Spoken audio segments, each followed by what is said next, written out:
So I hope you've had a second to have a look at these quotations, because they indicate the sort of opposition that I have for my thesis, which is that you can know your own ignorance. And we'll come back to those quotations if you didn't get a look, so don't worry. I just wanted to throw them up there really quickly. But knowledge of one's own ignorance would be a type of reflection, but I'm just concerned with this narrow form of reflection, not reflection more broadly speaking. And why would this be important? Why would it be important to know one's own ignorance? And first of all, if you think that ignorance is something we ought to overcome, then it helps to know when you have it. That's one thing. Another reason why it is a little bit important is that intellectual humility requires an awareness of our own cognitive limitations, and ignorance is one of those cognitive limitations. A third reason why it might be important, and you might think this is a bizarre sort of view, but I don't think it's so bizarre. I'm not sure I'm convinced by it, but it's the view that ignorance is a mental state. I'm not convinced by the view, but let me just put it out there like this. If ignorance is a mental state, then it ought not to be impossible to know when we're in it. Mental states are, the sorts of things that it should be at least possible to know when you're in them. And that would preclude ignorance from being a mental state. Now, you might think that view sounds bizarre. And in general, when I talk to people about this issue that we're going to talk about today, we automatically seem to presume that we already know what ignorance is. It's just not knowing something. I'd like to put that assumption aside, and it's there, and I'm not going to assume that view is false today, but I just want to alert you to the fact that that's a pretty controversial view. It is uncontroversial that ignorance requires not knowing, but here's the controversial part, that not knowing is sufficient for ignorance. That's a rather controversial claim, and I reject the claim, but I'm just putting it out there as there's some controversy over that. So let's not make any assumptions to the effect that we already know what ignorance is, at least at this stage, because that's sort of important to my argument that we don't make those assumptions. What I'd like to do in this paper is, first of all, to rebut some arguments against the possibility of knowing one's own ignorance. Second of all, to argue that it is possible to know one's own ignorance. And then finally, I want to highlight a common state of mind that is associated with knowing one's own ignorance. But first of all, we need to get clear on what sort of ignorance we have in mind. And ignorance claims are expressed in a variety of different ways. And I have a couple of varieties here on the PowerPoint slide. There's what's known as erotetic ignorance, where you're ignorant of the answer to a question. Or it's often expressed by a claim such as this: S is ignorant of whether P. There's also something known as objectual ignorance, where you're ignorant of an object, where X is an object, so you'd express this by saying S is ignorant of X, where X is an object. There is also procedural ignorance, which corresponds to procedural knowledge. It's ignorance of how to do something. And then finally, there's factual ignorance, and I'll show that there are actually two different ways of expressing factual ignorance. And this is what I want to focus on, is factual ignorance. It's ignorance of the fact that P, or ignorance that P. However you can phrase it in different ways.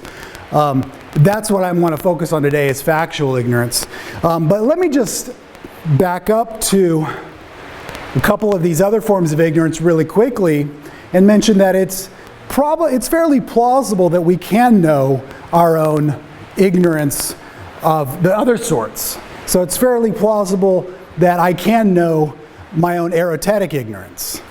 So ignorance of whether something is the case. So for example, I know that I am ignorant of whether there are an even number of garbage bins in this building. I'm ignorant of that, and I know this because I have no clue. I have no belief as to whether there are an even number of garbage bins in the building. And I have no reason to form an opinion on that. And so plausibly I can know that I am ignorant of whether this is the case. And maybe I can know my own objectual ignorance or procedural ignorance too, maybe. Those might be a little trickier. But what I'd like to focus on is a factual ignorance, and there are some puzzles having to do with whether you can know your own factual ignorance. And like I said, there are two ways of expressing factual ignorance. One is this first locution where you'd say S is ignorant of the fact that P. That's a bit more robust because it already includes the fact, and we're already thereby presupposing that P is true. There's another way of expressing it that is less robust. It's just to say S is ignorant that P. And where P is a proposition.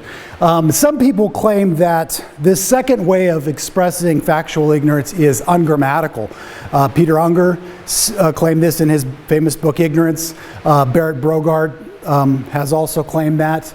I think they're completely wrong. Here's, a perfectly grammatical sentence by Elizabeth Anscombe. I don't think that she was writing ungrammatical English here, and I don't think her editors somehow failed to realize that. And you can Google it and you'll find it that it's actually a fairly common locution. It's fairly archaic, I'll say, but it's out there. Here's the sentence. Butler exalts conscience, but appears ignorant that a man's conscience may tell him to do the vilest things. So I'm going to just focus on that kind of locution, ignorant that P, although this first locution, ignorant of the fact that P, will actually come back in a little bit. So just keep it on the back burner for now. We'll come back to it. I want to first consider some arguments against the possibility of knowing one's own ignorance. One's own factual ignorance, that is. And starting with a quotation from a cleric, a 17th century cleric, Jeremy Taylor. I don't know exactly what he had in mind here with this quotation, but I'm going to try to turn it into an argument here in a moment. But the quotation is just this: it is impossible to make people understand their ignorance, for it requires knowledge to perceive it, and therefore he that can perceive it hath it not. There's another quotation here by Nicholas Rescher, which we'll come back to in a moment. But I want to start with this quotation from Jeremy Taylor and to piece this into an argument that might be a tempting argument to accept, but I want to show that it's not really a good argument. So the argument would be a reductio ad absurdum, and it starts with the claim that we want to reject as false. It's just the claim that S knows that S is ignorant that P. And then we drive a contradiction from this claim. That's the idea. And how are we going to drive this contradiction? Well, a natural thought is that we can assume that knowledge and ignorance are both factive. That knowledge that P entails P, and so does ignorance that P. I'm just going to be pretty generous and accept those assumptions, because what I'm going to say doesn't really matter whether they're true or not. But once you make those assumptions, you can start drawing some substantive conclusions from that initial premise, so you can derive that S is ignorant that P. From P1, you can derive that S is ignorant that P because knowledge is factive. Okay, now given that ignorance is factive, you can now derive P from that. So ignorance is, so therefore P, C2 follows as well. We still don't have a contradiction. But one way of trying to derive a contradiction is to assume a closure principle. And this would be a closure principle of knowledge. It's what I'm going to call simple closure. It's one of the basic versions of closure. And the principle is just this: if S knows that O and O entails P, then S knows that P. Once you assume simple closure, you can derive from P1, C1, and C2, you can derive something that contradicts C1. You can derive S knows that P. So if S knows that S is ignorant that P, and ignorance that P entails P, then it follows that S knows that P. And there's our contradiction. So fairly straightforward argument here, but those of you who are somewhat familiar with closure principles will know that that simple closure principle is almost universally rejected. I think, at least a lot of people reject it, I should say. It seems plausible that, unless you're a complete skeptic, that you can know something without knowing everything entailed by it.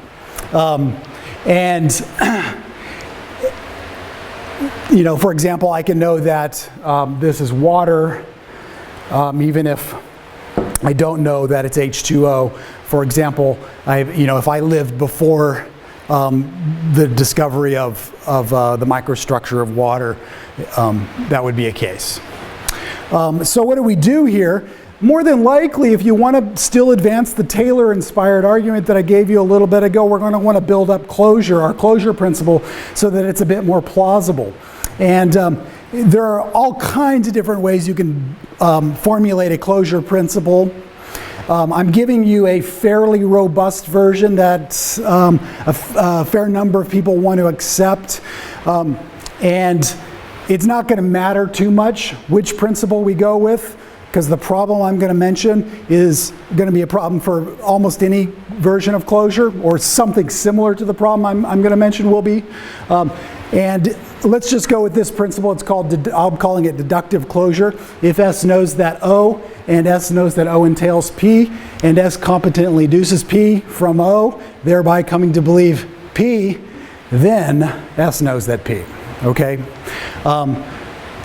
Let's assume that that's the correct closure principle. Now the problem here is that this principle doesn't help the Taylor-inspired argument that I gave you a little bit ago, because we're going to have to add in some premises, and those premises are actually dubious, empirically false in some cases. So going back to that Taylor-inspired argument we looked at a moment ago, and now replacing simple closure with the more complicated principle of deductive closure, you'll notice that in order to derive the contradiction, deriving that claim that S knows that P, you've got to actually add in a number of premises. I'm just putting one of them here, but it would be the premise that S knows that ignorance that P entails P. The premise that S knows that ignorance is factive. You do have to add other premises too. For example, you have to add that S competently deduces P and so forth, but let's forget about that for now. Because the problem is already here that P2 is dubious, and in fact empirically false. There are some people out there who do not know that ignorance is factive because they reject that claim. And they are proponents of what I'm going to call the non-factive standard view of ignorance. This is a fairly common theory of ignorance. That's why it's called the standard view. It's the view that S is ignorant that P if and only if S does not know that P. Now in this view, ignorance cannot be factive because not knowing isn't factive.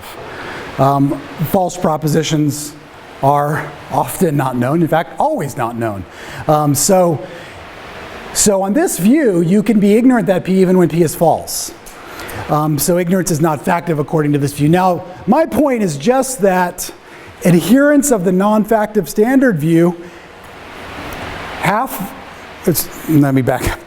My point is just that the second premise of this argument, P2, S knows that ignorance that P entails P, is false when S is an adherent of the non-factive standard view.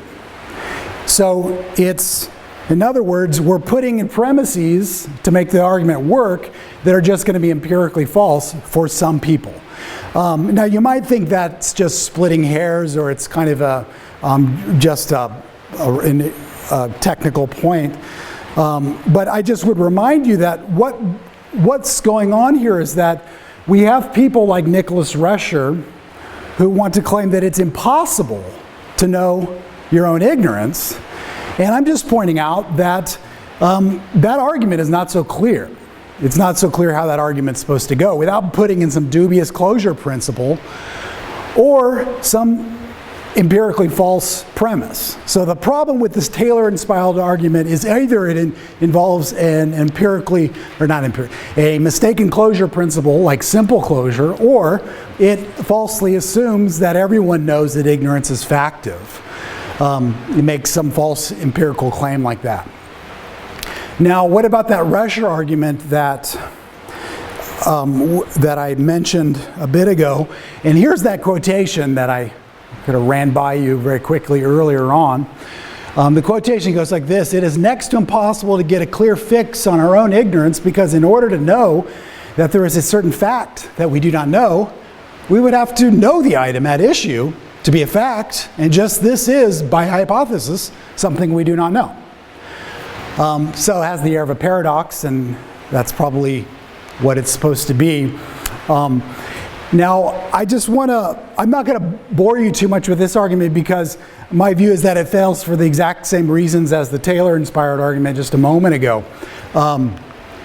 Either it invokes a mistaken closure principle, or it involves some dubious empirical claims. Now, I'll just kind of run you through it really quickly. Rescher is pretty clear on what his argument is. He just states it in a footnote of his book.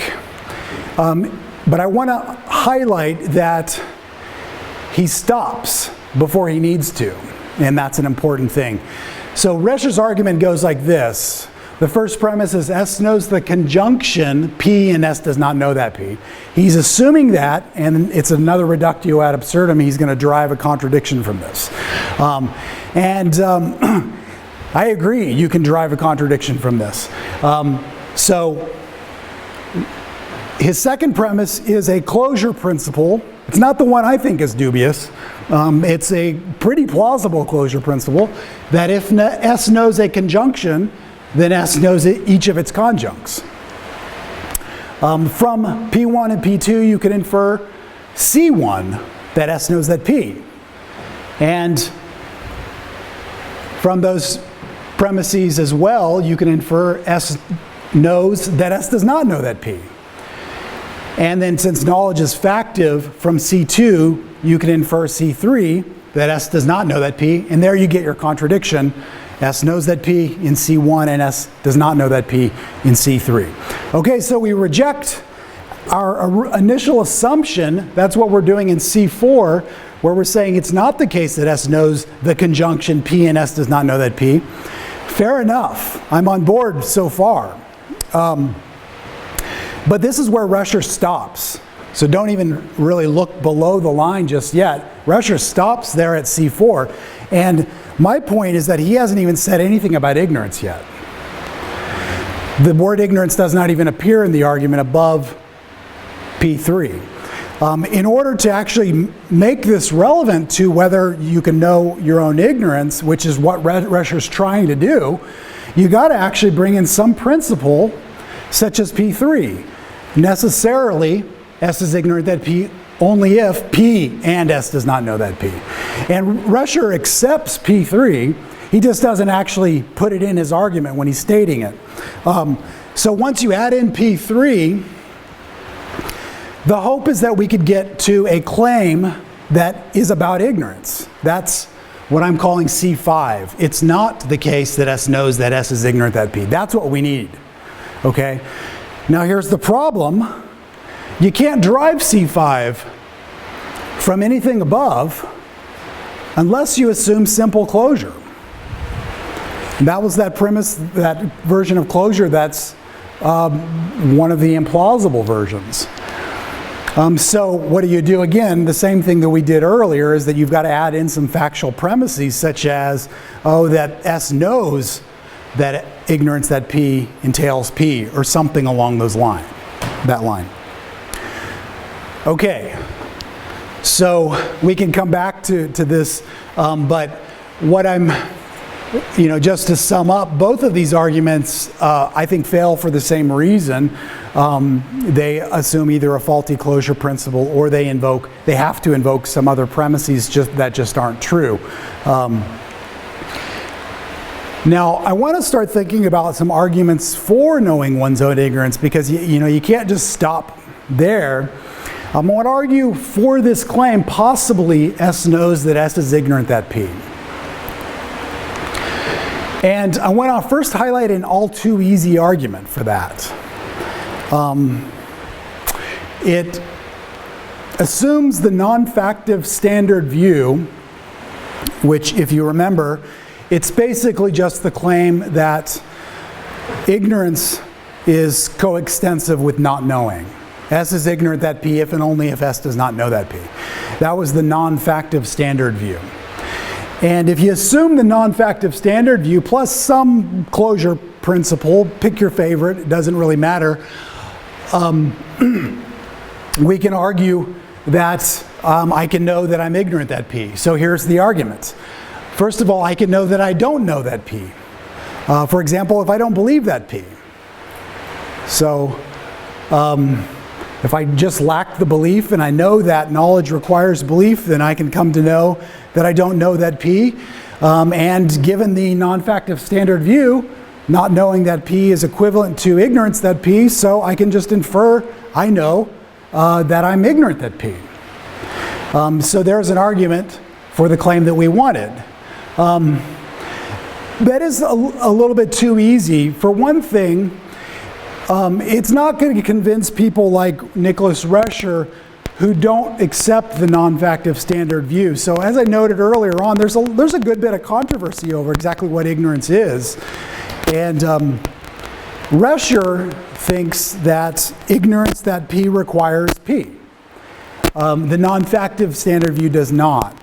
And so people like Rescher, and I'm one of them, I just wouldn't buy this argument because I don't accept the non-factive standard view. But the other point I want to make is that this argument won't work for that other locution that we saw earlier, the locution S is ignorant of the fact that P. Ignorant of the fact that P is factive. That can't be true unless P is a fact. And the non-factive standard view then is not going to be true if we frame ignorance in terms of this other locution, S is ignorant of the fact that P. And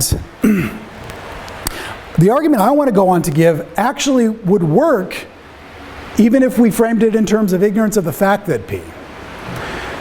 So there's one advantage to the argument I want to go on to advance.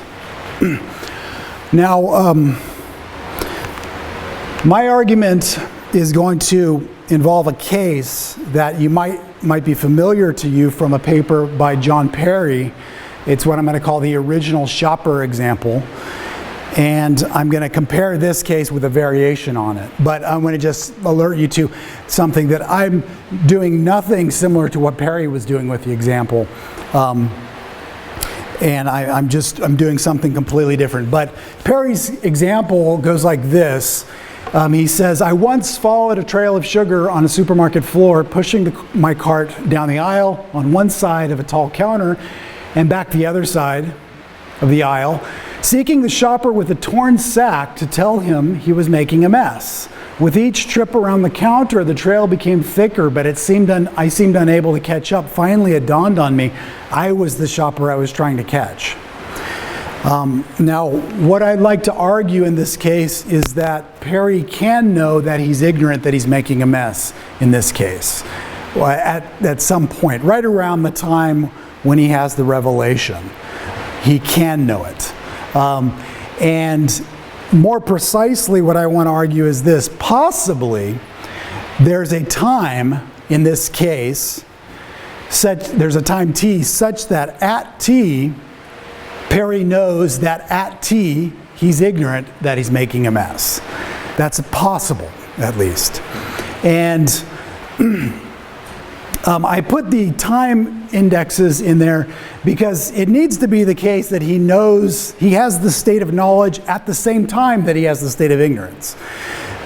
Because it's not really that puzzling that you could know that you were ignorant in the past. There's no challenge to that. It's knowing that you are ignorant now, that's the problem. And so I want it to be knowledge of the present.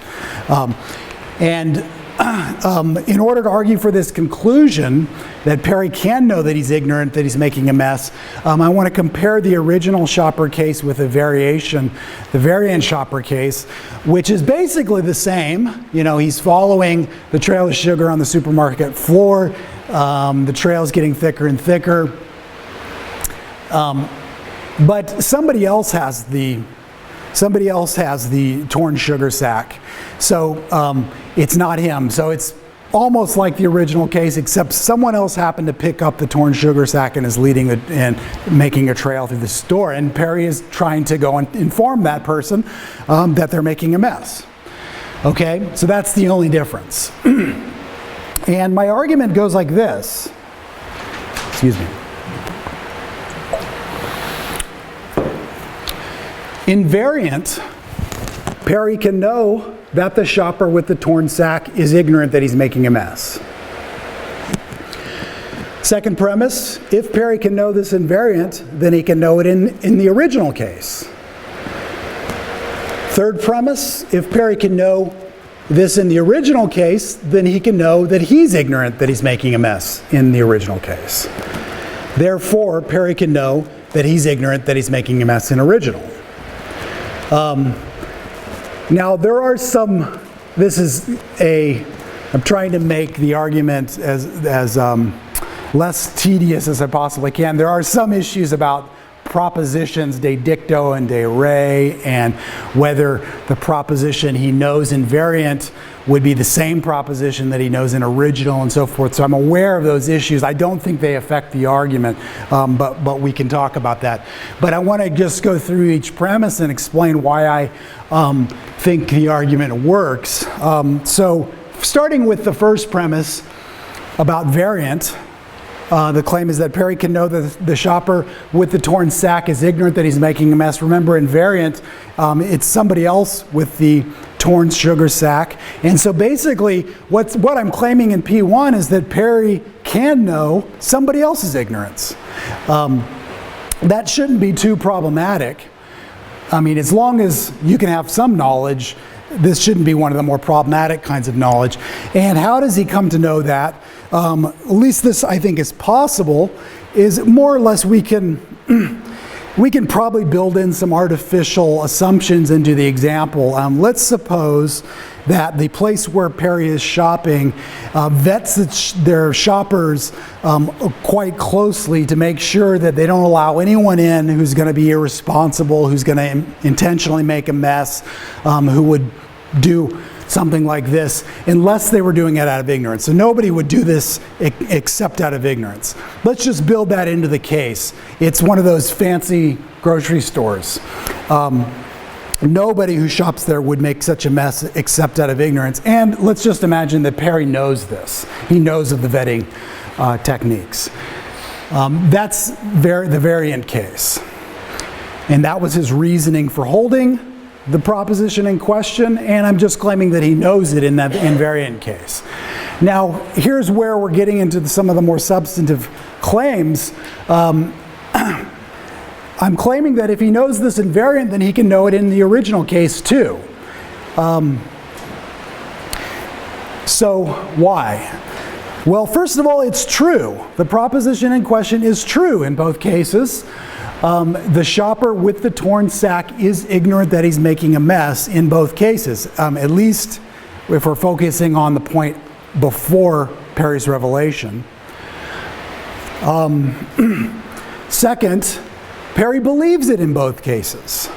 He believes that the shopper with the torn sack is ignorant that he's making a mess in both cases. And third, Perry has exactly the same evidence in both cases. So the reasons that I mentioned earlier, that Perry knows the vetting techniques of the grocery store, those apply just the same in the original case as they do in the variant case as they do in the original case. And finally, anti-Gettier conditions are satisfied in both cases. So safety and sensitivity would both be satisfied in both cases. We don't have to go through all the anti-Gettier conditions because it would be impossible. But let me just point out although there might seem to be something like luck going on in the original case, it's not the right kind of luck. In the original case, Perry's reasons for believing that the shopper with the torn sack is ignorant that he's making a mess, those reasons are actually still good reasons. It's not as though there's somehow faulty reasons or that the proposition is true by luck in light of those reasons. Those reasons, in fact, might be infallible for all we can assume. So that's why I'm accepting this second premise. Now, the third premise. If Perry can know it in original, then he can know that he's ignorant that he's making a mess in original.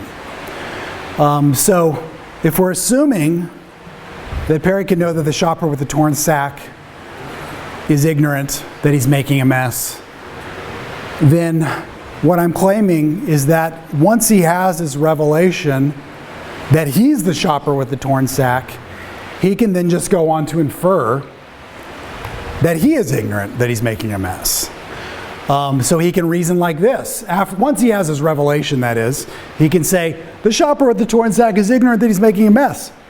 I am the shopper with the torn sack, therefore I am ignorant that I'm making a mess. Now we're just invoking some sort of a closure principle here again. That reasoning would seem, it's definitely logically valid reasoning, and I'm claiming that it's good enough to actually put him in a position to know. Now, I just want to emphasize here that I'm really arguing for a fairly weak conclusion that it's possible that Perry knows that he's ignorant, that he's making a mess. So the actual case, that happened to Perry, maybe this didn't happen. Maybe there are slews of possible variants of this example where he never actually knows that he's ignorant. But I'm just wanting to claim that it is possible that there is some sliver of time in this case where he does know, oops, I'm ignorant that I'm making a mess. He knows something like that. And I want to address an objection to this claim that I'm wanting to make, mainly an objection to the third premise. If Perry can know it in original, then he can know that he's ignorant that he's making a mess. And I'm not shifting between de dicto and de re propositions here, because he's actually just starting with the de dicto and then inferring the de re. I'm not conflating the two here, but the objection to the third premise is this: once Perry realizes that he's the shopper with the torn sack, he has that revelation, he immediately comes to know that he's making a mess, and so is not ignorant of this. He therefore does not know his ignorance. A fairly natural thought, and it's, I think, in many ways of understanding the example, that's probably true, that he doesn't actually know that he's ignorant. He might just automatically infer, I'm making a mess, and come to know that. But is that necessarily the case? And that's what I'm not convinced by. I guess what I'm wanting to claim is that it is possible that Perry comes to believe that he's ignorant that he's making a mess before he actually comes to believe that he is making a mess. I'm wanting to claim that there's a sliver of time, maybe or possibly a sliver of time, maybe a nanosecond, where he actually just forms the belief, I'm the ignorant one. And then he comes to believe I'm making a mess. And maybe one way to put it would be, like this. If you think of the example going from T1 to T10, and think of this as Perry's present knowledge, so what he knows in the present. And these propositions are true at the time when he knows them. So the shopper with the torn sack is making a mess. That's true at T1, T2, T3, and so forth on down the road. And Perry knows them at those times as well. So he knows the shopper with the torn sack is making a mess all the way down to T10. And he also knows the second proposition, the shopper is ignorant that he's making a mess at each time along the way up until about, I don't know, T8. And then he has his revelation at around T5 or T6 where he comes to know that he's the shopper in question. All I'm claiming is that at this point of having the revelation, there are two things that he can infer. One is that he could just infer, I'm making a mess, and come to know that.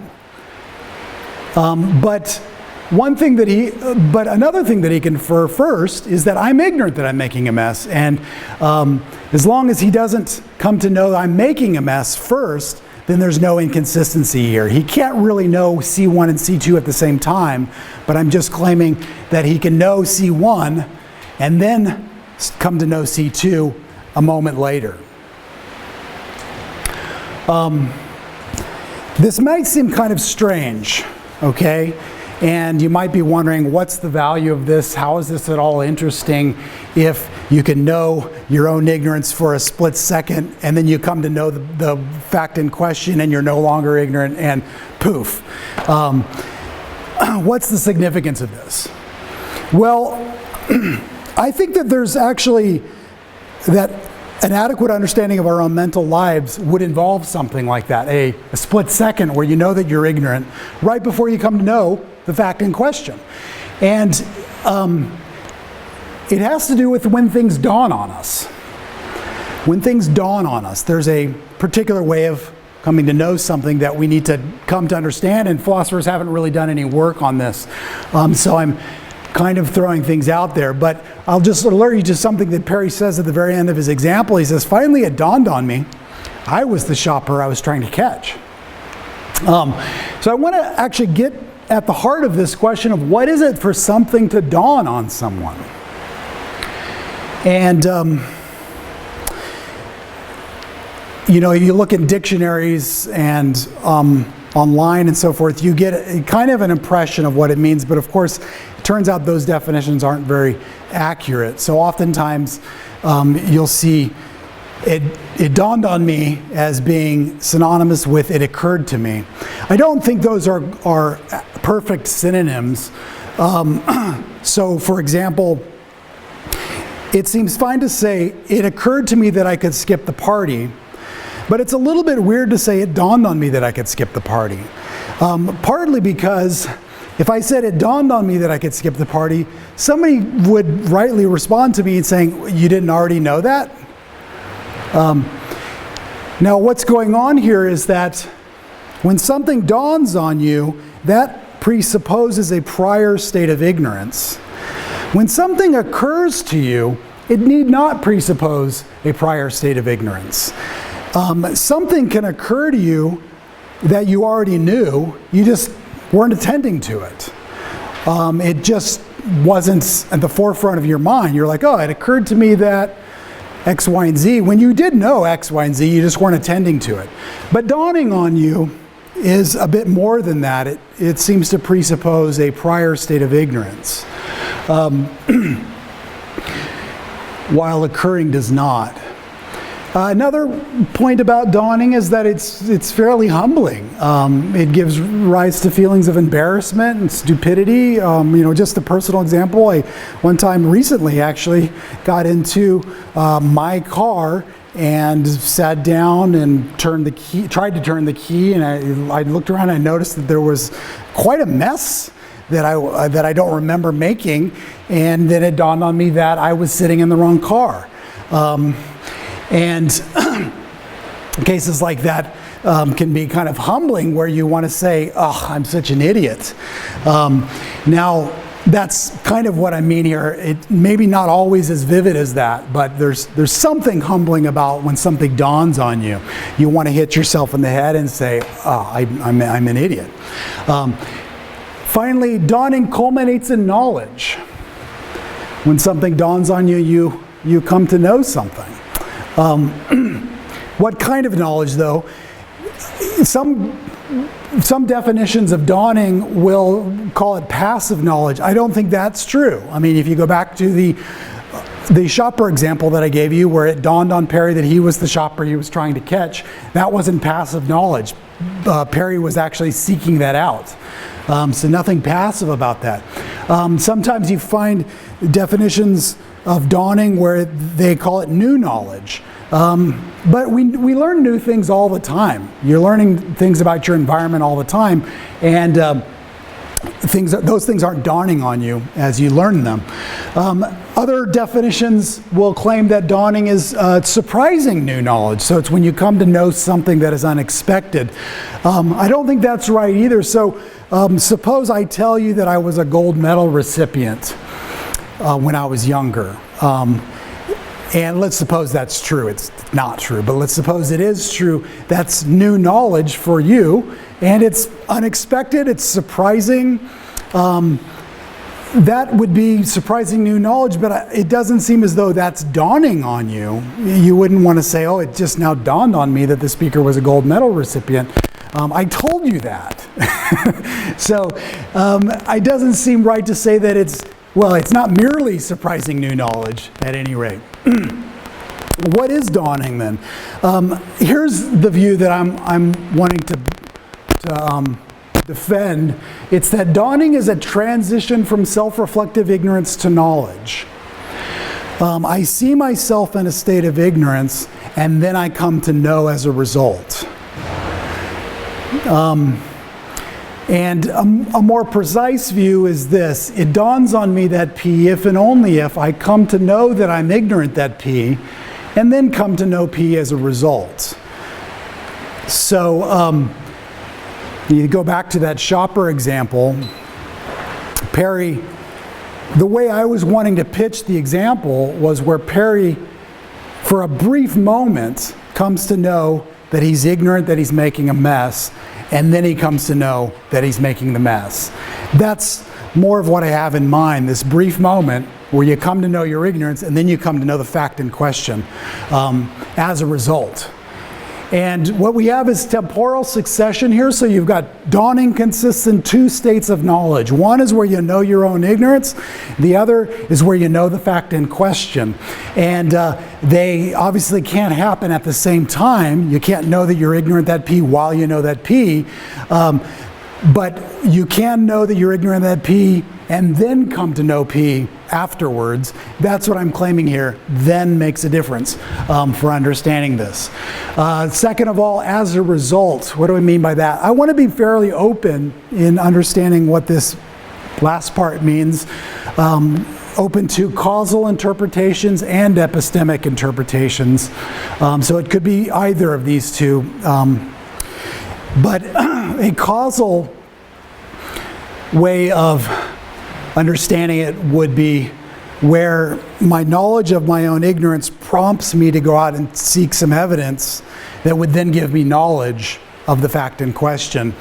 So for example, about me getting into the wrong car, I get into the car, I try to turn the key, I notice that there's an unusual mess in the car, and I realize, I'm ignorant that I'm sitting in the wrong car, and that prompts me to actually seek out some more evidence. Maybe I check the VIN number on the car or what have you, and then I come to know I am sitting in the wrong car. That would be more of the causal interpretation here. But there's also an epistemic interpretation of that last clause, as a result. It goes like this: my knowledge of my ignorance has got to be based on something, some evidence of, or an observation, say, and whatever that basis is, that can also be my basis for knowing P. So I get into the car, I try to turn the key, I notice that there's a mess, I have this observation. I observe my behavior, my environment, and so forth. That general observation is the basis for my knowing my own ignorance. It can also be the basis for knowing P as well, knowing that I'm in the wrong car. So the two states of knowledge might share the same basis. Now, finally, let's just consider a couple of cases here of dawning, just to see how they match with the view that I'm wanting to propose. So we've got the original shopper example.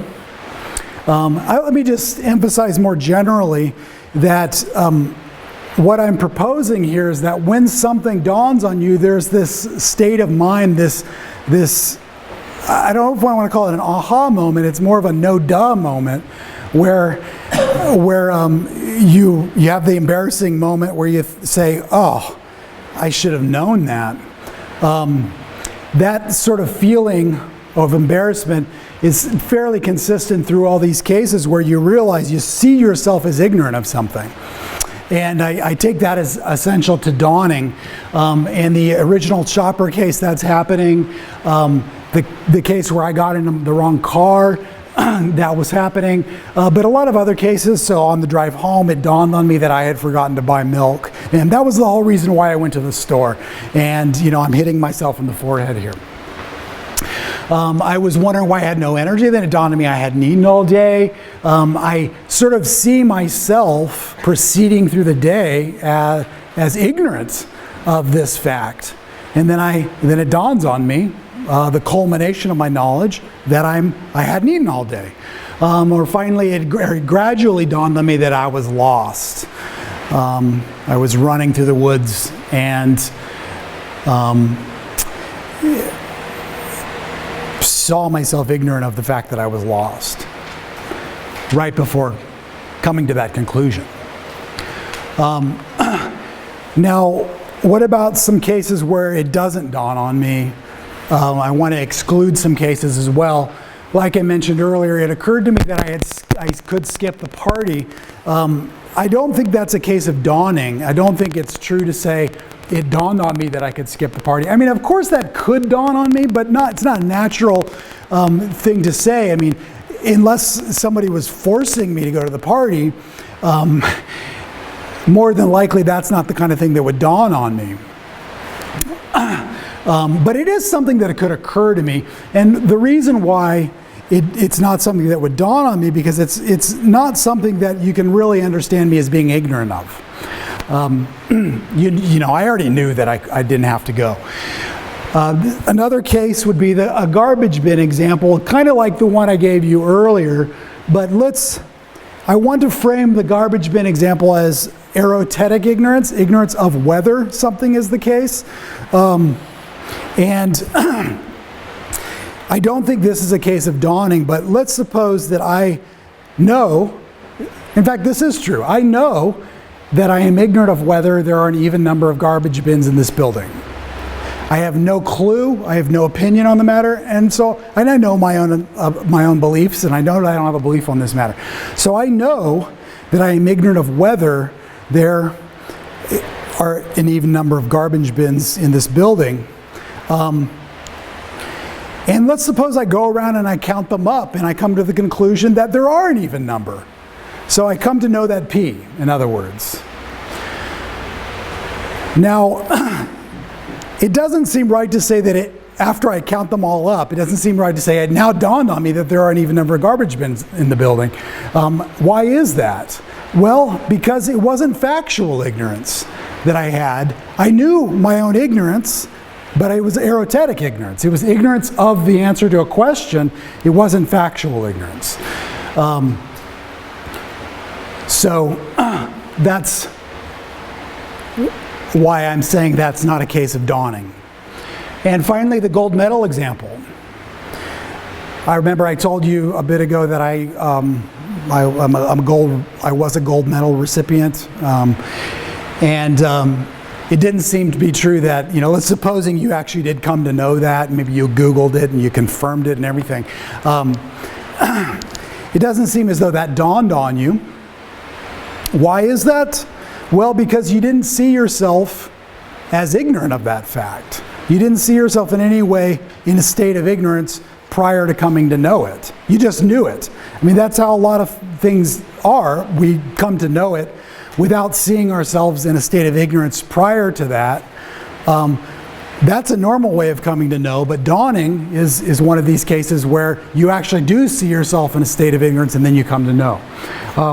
So those are cases of not dawning. So just to conclude here, I don't think that there are any successful arguments against the possibility of knowing one's own factual ignorance, at least none that I know of. There aren't that many. I just wanted to address two from Rusher and then the Taylor-inspired argument.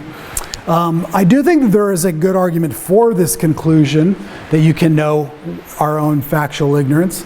And when do we know that? I think that we know it when things dawn on us. And there's a state that we haven't really done much work on as far as I know. And what I take dawning to be is a transition from self-reflective ignorance to knowledge. And thank you.